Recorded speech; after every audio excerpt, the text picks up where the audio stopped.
I am a poet, one that just happens to write in a forest. My forest is the Rainbow Forest right here in South Charlotte, North Carolina. When I enter this forest or any other collection of trees, I never know what I'm going to write about because these aren't my words. These are the lyrics from Rainbow Forest. Chapter number 359, March 11th, 2023. A 70-foot tree fell in the forest the other day. A neighbor asked if we heard it hit the forest floor. In her words, it sounded just like a bomb. Now, research shows that such a sound is very common because as it's falling, it's producing vibrations in the air. Sure, when it collided with the ground below, there was a huge thud. But science says the sounds of thunder didn't start there. It was actually in the air. There's a nature park 2 miles from this forest where I stand. Sometime in the past month, a 120-year-old tree finally laid down to rest, its roots fully exposed, while its core had been rotted out.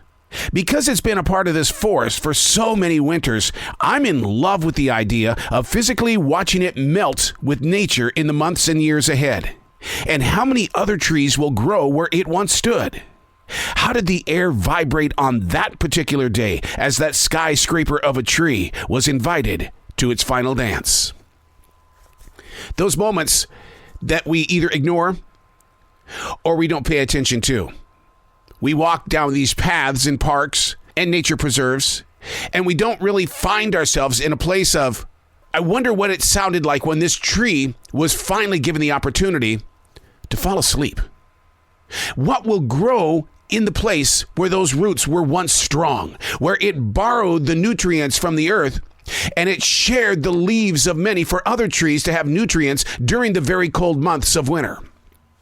I wonder what if we could have been a part of that experience. Like I said, one of the greatest things is going to be watching it melt back into the earth, but it will take longer than probably my years on the earth.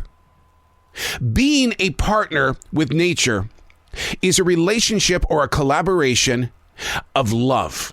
It's an understanding. We don't have to know exactly what it's saying, but if you open your eyes and your heart to receiving what is in that moment of now, the peace that you will feel is something that you will share with others along the way.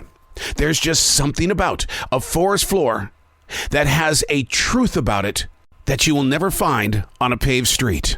It's almost like we're hiding something that was once a giver. Because how many times has a street been returned to its natural shape? We've seen beat up roads that are long gone and forgotten, but the pavement remains and it becomes part of that story.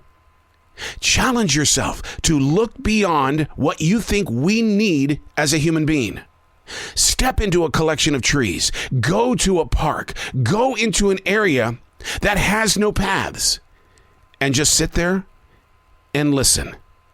Oh, you're always welcome in a forest.